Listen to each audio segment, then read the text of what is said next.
Right, let's move now to East Africa and the latest developments in Sudan. The capital, Khartoum, has been under siege for days now, with at least 270 people reported killed. At the center of the clash is the leader of the army and the head of the paramilitary force, the RSF. Now, the two, who used to be allies, are attacking each other in a fight for control of the country. A ceasefire attempt collapsed yesterday, and there are reports that civilian homes are being targeted, as well as foreign embassies. There are a number of South Africans holed up in the capital, and they're getting increasingly desperate to find a way out.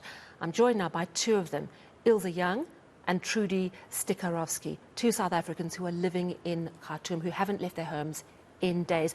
Thank you to both of you so much for chatting to us this evening, and I'm so pleased that our connection is holding. I know that it's intermittent. Trudie, I want to start with you. Tell us a little bit more about what brought you to Sudan, how long you've lived here. So basically, I came to Sudan about 5 years ago. Came here for a work opportunity. I think a lot of South Africans do come as expats to Sudan and obviously other African countries, where they bring their skills and sometimes scarce skills to help with companies to get the infrastructure, the economy boosted, and to transfer skills. So by and large, that's what brought me here, and also to make a difference, to lift up, the Sudanese community. You've been here for a number of years, so you would have lived through the coup. I think that in 2021. How does what happened then compare to what's going on now? Gosh, it's so very different. So the coup itself, I've gone through the revolution when Bashir was thrown over, and I've gone through the military coup. Not at any time during those periods did I feel safe as a foreign national in the country. I've always felt so safe in Sudan. But this is something unprecedented. I've never experienced anything quite like it, and it's something on a different level. Ilse, let me bring you in. Tell us a little bit more about how you ended up in Sudan. Well, I was working in London as a teacher, and then I was recruited by the one international school here to come and work here, and then ended up meeting my South African husband here, got married, and never left. So that was 2008. And I understand that you've got little ones. Are they actually with you in Sudan? Yes, we do. Okay. They're 3 years old, twin boy and girl. I can only imagine, I mean, the two of you are putting on such strong faces for us this evening, and there's a group of South Africans who are holed up in their homes. Ilse, talk to me about what the last few days have been like for you. I think surreal is how I've been describing it in a lot of conversations. There's the practical side of things. On Saturday morning, we were just getting ready for our weekends of Fridays and Saturdays. So Saturday morning, we were just getting ready to actually join my husband for a cup of coffee and a milkshake nearby. And then we were told to leave the restaurant and come home. And at the time, we didn't really understand what was happening until we started getting messages where, because we've been here so long, we are relatively well informed and involved in a lot of groups. Also, WhatsApp has been really great with people sharing information, and came home, and then basically from then we haven't left. So just have the shutters down most of the time. In the evening, sort of late afternoon, we go out a little bit in our garden. We tried doing it just now before we were talking to you guys, and then the bombing started, and then we come back inside and close everything up. And yeah, so we're all just trying to come to terms with it. And on the other side, we're basically trying to keep the kids entertained and, fed, making sure everybody's eating. And we have two little dogs. So you've got pets, you've got two little ones. Are the children old enough to sort of clock that something very serious is happening? What are you saying to them? On Saturday when it happened and we had to come home, it was really just The first, what we heard was near Ozone, so it was a very well-known restaurant, coffee shop area here. So we just said, there's bad men at Ozone, we need to go home now. And so the children started, I think that was very ill thought out of myself at the time. So they keep on referring to the bad men. We've spoken to other parents. We have a local nursery here that has really been amazing, where a lot of the expats and their children, where we've met a lot of expat families with their children, and we're all communicating to each other. The kids don't understand, why are they not at nursery right now? And so we have little chats with each other on video calls, and then try and keep them when there is noise. So luckily, we're not in the center of town, so we are not in a constant bombing. We have friends that are, their children are so traumatized at the moment. As Trudie was saying, this is so unprecedented. We had the revolution in 2019 where it was so peaceful. People were cleaning the streets at night after they were protesting. And then we had the military coup in 21, which did not affect so this is really so different for all of us. So very worrying. Trudie, I want to bring you back in. I mean, you sent me a couple of videos of the view, I think it's from your flat window, where you can just see all these cars, people desperate to sort of get away from the line of fire. How close is the fighting? How close is the bombing coming? And what are some of the stories you're hearing about the attacks on civilians? So that video that I took was me waking up on Saturday morning and not understanding what's going on. There were rumblings that there was going to be tension between the two different forces, but no one was prepared for this. Nobody. That's why so many, civilians. They might have bought food in preparation for Eid because it's Ramadan at the moment, but a lot of them were caught completely off guard.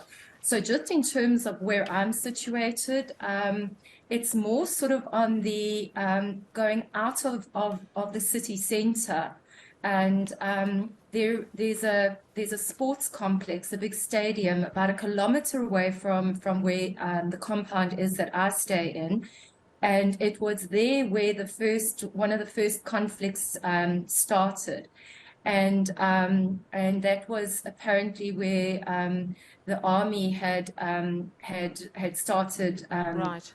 Well, there was tension between the RSF and the army there. So that video that you saw was people getting away. And that was probably my induction to this. Apart from that, we've had, we hear fire and bombing close, but it's not close as in that it's life-threatening, but saying that we have MiGs flying overhead.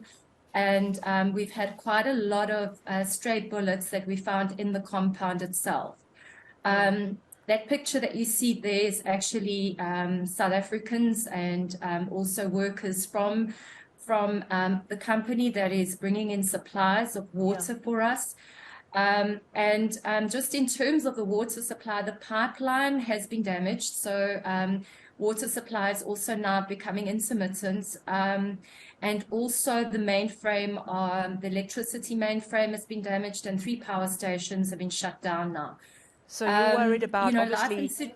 Yeah, sorry to jump in. So you're worried, obviously, about supplies. Talk to me very briefly, because we are running out of time. How much food have you got left? Yeah. Do you have food? Okay, so in terms of food, still have food probably for about a week. Our companies has been amazing. They've been sending in supplies and people with food. But if I talk about the rest of people in other areas, it's dire because they don't even have electricity. Terrible. They don't have the generators are running out of fuel, so it's really, really bad. Yeah. Ilse, I would imagine that you also have support systems for food, am I correct? Talk to me about how many South Africans there are, because I know that there's a group of you trying to sort of collate how many South Africans are stuck and who do need help. We know that DIRCO, South Africa's International Relations Department, has got an app that you can all register on, trying to coordinate. But Ilse, do you have an idea of how many South Africans are stuck in the same situation as you? Well, we've actually had a WhatsApp group traditionally just for sharing information and getting together for the odd braai. So that WhatsApp group has now turned into a bit of a lifeline for many people. So traditionally, the people that are in Khartoum work for corporates or schools, the South Right. Africans, I mean, or there's a few outside of Khartoum as well at uh, other companies and that are in the field. So Yeah. we've collated everybody on the group. Currently, we've got 39 members, and I see there's a few more names that have been sent to me. So I think we're roughly 45 All right. at the moment. I want to ask about what the Department of International Relations is doing. I understand that your little group is getting everyone on that app so that at least they know who is where. We are hearing that Japan is preparing to send aircraft to evacuate. But what we're hearing from the South African authorities, in fact all authorities, is because that ceasefire collapsed, there's no safe way into the city at the moment. So I'm going to ask you, Trudie, to tell us what guidance you're being given from the embassy. Are they saying, look, hunker down until we can get you out? What's the plan? Okay, so in terms of that, and I need to be very clear on this. I think a lot of the most of the embassies, the UN, and also the companies, they're running out of basically options right now to get people out because everything is falling flat. But in terms of the South African embassy, I think with us, communication hasn't been the greatest. And I think that's partially because of the fact that they have very limited decision-making powers. So they don't know what they can say and what they can't say. And when we do ask them to give us advice, and when we ask them for certain things, they basically say they need to keep silent because they don't want to raise expectations.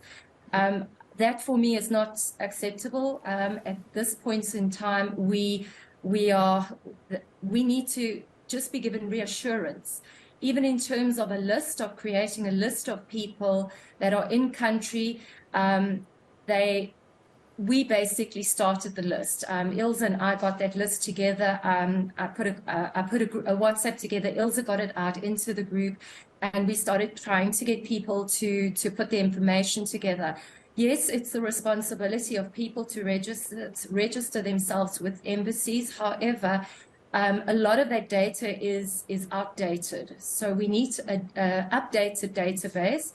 And right now, the embassy is coming back and saying we have to register on a website. But a lot of people don't even have access to electricity, to computers. The internet is down. So yes, my plea is really to South African government and to the international community.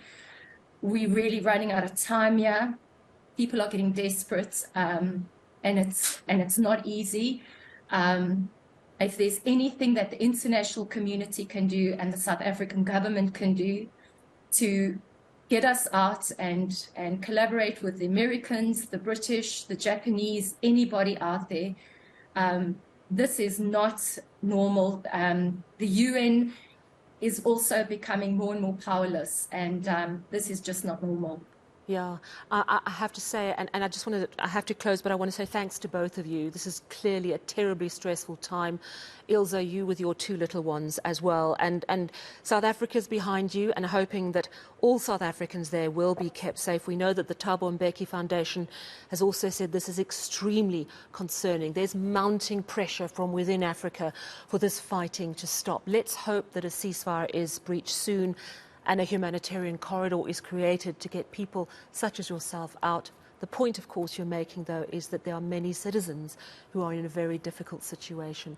We're thinking of you, and please stay in touch with us, and we hope that you do stay safe. Thank you very much for speaking to us this evening. What a troubling situation. Ilse Young and Trudie Stikarovsky, two South African women living in Khartoum. It's estimated there might be about 40 South Africans trapped, along with many others, in the city of Khartoum. Stay